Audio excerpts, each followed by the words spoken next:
देख रहे हैं नेटवर्क 33 राजकुमार के साथ।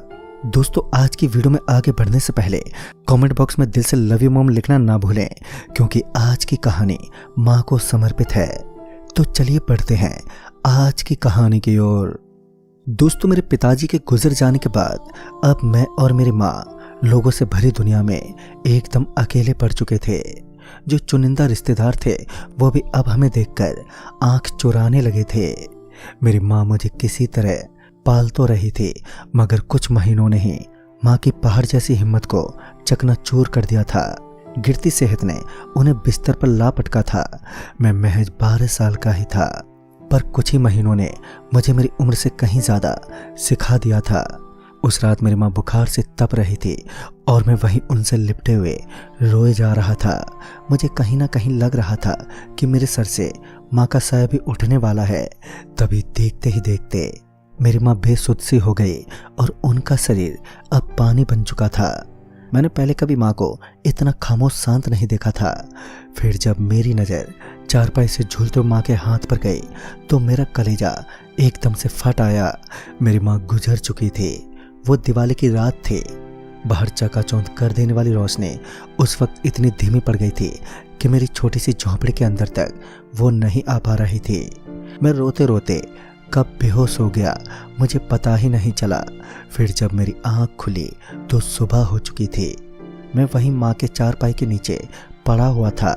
फिर जब मैंने उठकर चारपाई पर नजर डाली तो माँ उस चारपाई पर नहीं थी। मैं मामा चिल्लाते हुए घर के बाहर आया और माँ को आवाज़ देने लगा। जल्दी मुझे एहसास हुआ कि माँ अब मुझे सुन नहीं सकती, वो बहुत दूर जा चुकी है। मैंने आसपास के लोगों से भी पूछा कि मेरी माँ को कौन ले गया, पर किसी ने कुछ भी नहीं बताया। सुबह से दोपहर हो गई और दोपहर से शाम, पर मैं रो रो के 2 बार बेहोश हो चुका था, पर किसी को भी मेरे पर जरा से भी दया नहीं आई। मुझे रोता देख मोहल्ले का कुत्ता, जिसका नाम माँ ने गुड्डू रखा था, वो मेरे पास आया और मेरे को अपने साथ जाने के लिए कहने लगा। मुझे लगा कि गुड्डू को पता है कि माँ कहाँ पर है, और ये सोचकर मैं गुड्डू के पीछे पीछे चल दिया। गुड्डू के पीछे चलते चलते मैं काफ़ी दूर चला आया था।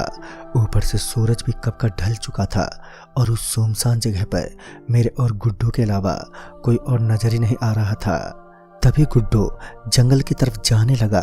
मैंने गुड्डू को काफ़ी रोकने की कोशिश की, मगर गुड्डू नहीं माना और मजबूरन मुझे भी गुड्डू के पीछे पीछे उस जंगल में जाना पड़ा। फिर जंगल के काफ़ी अंदर आने के बाद गुड्डू एक जगह पर चुपचाप बैठकर रोने लगा। आसपास काफ़ी अंधेरा था, जिस वजह से कुछ ठीक ठीक दिखाई नहीं दे रहा था। पर जब मैंने ध्यान से देखा तो मुझे कोई लेटा हुआ नजर आया। फिर जब मैं दौड़कर उसके पास गया तो मैंने पाया कि वो मेरी माँ ही है। मैं माँ से लिपट कर रोने लगा और मैं अभी अपनी माँ से लिपट कर रो ही रहा था कि तभी 3 से 4 औरतें आईं और हवा में हमारे चारों तरफ घूमने लगी। वो चारों इतनी डरावनी थी कि मैं माँ से बोल रहा था, माँ उठो, मुझे डर लग रहा है, माँ उठो। तभी उनमें से एक ने कहा, तुझे पता नहीं, तेरी माँ मर चुकी है, अब ये कभी नहीं बोलेगी, तू जा यहाँ से, अब ये हमारी है। पर मैं किसी भी हालत में अपनी माँ को छोड़कर जाने को तैयार ही नहीं था। फिर मैंने डरते डरते ही सही पर कह दिया, मैं अपनी माँ को छोड़कर कहीं नहीं जाऊंगा। और मेरी ये बात सुनकर वो चारों एकदम से भड़क गईं और भड़कते हुए बोली, अगर तू नहीं गया तो हम तुझे भी जिंदा चबा जाएंगे। इस पर मैंने रोते हुए कहा, फिर चबा लो, मैं कुछ नहीं बोलूंगा। पता नहीं क्यों वो चारों मेरी इस बात पर एक दूसरे का मुंह देखने लगे और एक दूसरे का मुंह देखने के बाद बोली, अच्छा तो तू अपनी माँ को लेकर जाना चाहता है? तो मैंने सिर्फ इस पर अपना सिर हाँ में हिलाया और मेरे हाँ कहते ही वो औरतें बोली, ठीक है, पहले हमारा एक काम करना होगा तुझे। अगर तूने वो काम सही से और बिना डरे कर दिया तो फिर हम तुझे तेरी माँ को ले जाने देंगे। मैं तुरंत ही खड़ा हुआ और अपने आंसू पोंछते हुए बोला, क्या करना है मुझे? मेरे इतना कहते ही उन चारों में से एक ने कहा, ला अपना हाथ आगे कर। फिर जब मैंने अपना एक हाथ आगे किया तो उसने मेरी हथेली में कुछ रखते हुए बोला, अब तुम्हें दक्षिण की तरफ जाना है, जहाँ तुम्हें एक कब्रिस्तान मिलेगा। वहाँ पर पहुँचने के बाद तुम्हें 3 बार ये बोलना होगा कि मुझे खा लो, कि मुझे खा लो, कि मुझे खा लो। ये बोलते ही वहाँ बहुत से शैतान तुम्हारी तरफ झपटेंगे और इसी बीच तुम्हें कब्र खुलती हुई नजर आएगी। तुम्हें किसी तरह उन शैतानों से बचते बचाते उस कब्र में दाखिल हो जाना है और अंदर जाने के बाद जब तक कि लाल सिर वाला बाबा तुम्हें नजर ना आए कब्र के अंदर आगे ही बढ़ते रहना है। और जैसे ही बाबा दिखे तुम्हें कहना है मुझे चोनिया चुड़ैल ने भेजा है और ये जो तुम्हारे हाथ में है वो उन्हें दे देना है। बस ये सब सुनने के बाद मैंने कहा ठीक है, पर मेरी माँ का ध्यान रखना, मैं अभी उसे ये देकर वापस आता हूँ। मैं अभी जाने ही वाला था कि उस चुड़ैल ने कहा ध्यान रहे, ये मुट्ठी बीच में कहीं खुलनी भी नहीं चाहिए। फिर इसके बाद मैं अपने नन्हे कदम लेकर दक्षिण की तरफ सीधा बढ़ता रहा। मुझे ये तो पता नहीं कि वक्त क्या हो रहा था और मैं कितनी दूर आ गया था, पर यह था कि अब चलते चलते मेरी सांसें फूलने लगी थी और प्यास से गला सूखने लगा था। पर इसके बावजूद मैं चलता रहा और आखिरकार मैं उस कब्रिस्तान में पहुंच ही गया। अब बारी थी तो बस ये कहने की मैं आ गया हूँ और मुझे खा लो। मेरे इतना कहते ही हवा में एक अजीब सी गंध घुल गई और जमीन में जोरों से कंपन होने लगा। और इसी बीच मेरी नज़र उस कब्र को तलाशने में लग गई जिसके अंदर मुझे जाना था। तभी मुझे वो कब्र दिखाई दी और उस कब्र पर नज़र पड़ते ही मैं उसकी तरफ भागा। मैं अभी उस कब्र की तरफ भाग ही रहा था कि मैंने देखा कि मेरे पीछे बड़े ही भयानक भयानक शैतान भागे आ रहे हैं। पर मैं कैसे भी करके उनके हाथ में आने से पहले उस कब्र में घुसने में कामयाब हो गया। और कब्र के अंदर पहुंचते ही मैंने देखा कि कब्र अंदर से बहुत ही लंबी है और चारों तरफ लाल रोशनी फैली हुई है। पर मैं धीरे धीरे अंदर की तरफ बढ़ता रहा।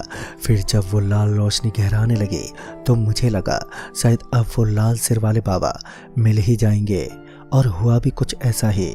कुछ और आगे जाते ही वो बाबा मिल गए जो काले कपड़े पहने हुए थे। पर मेरे लिए हैरान की बात तो ये थी कि उनका सिर जो लाल ही नहीं बल्कि उनके सिर की रोशनी से ही पूरे कब्र में लाल रोशनी फैली हुई थी। मैंने उन्हें देखते ही कहा मुझे चोनिया चुड़ैल ने भेजा है। और ये बोलते हुए मैंने अपना हाथ उन बाबा की तरफ बढ़ा दिया। मेरे हाथ बढ़ाते ही उस बाबा ने मेरा वो हाथ पकड़कर इतनी जोर से खींचा कि वो हाथ टूटकर अलग हो गया। हाथ के टूटते ही मेरे जोर से चीख निकल गई और उस चीख के साथ मैं वहीं गिर पड़ा। फिर जब मेरी आंख खुली तो मैं अभी भी वहीं उसी कब्र में ही था और मैं रोते हुए बोला मुझे जाने दो, मैंने अपना काम सही से कर दिया है, अब मुझे मेरी माँ के पास जाने दो। मेरे इतना कहते ही वो लाल सिर वाले बाबा मेरा वो टूटा हुआ हाथ पकड़ाते हुए बोले ये ले और इस हाथ को उस कब्रिस्तान की उस मिट्टी में गाड़ देना जो लाल हो। और ध्यान रहे तेरे हाथ से तेरा टूटा हुआ हाथ कोई ले ना जाए, अगर ऐसा हुआ तो तू अपनी माँ से कभी नहीं मिल पाएगा। इतना सुनने के बाद मैं अपना टूटा हुआ हाथ लिए उस कब्र से बाहर निकला और उसी कब्रिस्तान में वो लाल मिट्टी ढूंढने लगा जहां मुझे अपने टूटे हुए हाथ को दफनाना था। कुछ देर उस कब्रिस्तान में घूमने के बाद जाकर वो लाल जमीन दिखी। फिर मैं तुरंत ही वहां पहुंचा और अपने टूटे हाथ को वहीं नीचे रखकर मिट्टी को खोदने लगा। मैं अभी एक हाथ से मिट्टी खोद ही रहा था कि तभी मेरे चारों तरफ बहुत सारे जानवर आ गए जो मेरे उस हाथ की तरफ देखे जा रहे थे। मुझे लगा कहीं वो मेरा टूटा हुआ हाथ लेकर भाग न जाएं, इसलिए मैंने अपना वो टूटा हुआ हाथ उठाकर अपने पास रख लिया और किसी तरह गड्ढा खोदकर वो हाथ उसमें दफन कर दिया। हाथ को दफनाते ही वो सारे जानवर भाग गए और जोरों की बारिश होने लगी। मैं अब तक इतना थक चुका था कि मेरी आंख कब लग गई मुझे पता ही नहीं चला। फिर जब मेरी आंख खुली तो मैं अपनी माँ के गोद में लेटा हुआ था और मेरी माँ जो मर चुकी थी वो अब जिंदा हो चुकी थी। इसी बीच मेरी नज़रें उन 4 चुड़ैलों पर गई जो वहीं पर खड़ी थी। वो मुझसे मुस्कुराते हुए बोली तूने हमारा काम किया और हमने भी अपना वादा पूरा कर दिया, अब तू जा अपनी माँ के साथ, अब तुझे किसी भी तरह की कोई परेशानी उम्र भर तक नहीं होगी। और ये बोलकर वो 4 चुड़ैलें वहाँ से गायब हो गईं और मैं उसी वक्त अपनी माँ और गुड्डू के साथ वापस घर लौट आया। फिर पता नहीं कैसे सब कुछ अच्छा ही होता गया और आज मेरी उम्र 65 साल हो चुकी है और मेरी माँ का देहांत 10 साल पहले एक बीमारी के चलते हो चुका है। तो दोस्तों इस कहानी में बस इतना ही। कहानी आपको पसंद आई हो तो वीडियो को लाइक शेयर करना ना भूलें और साथ ही हमें कमेंट बॉक्स में ज़रूर बताएं।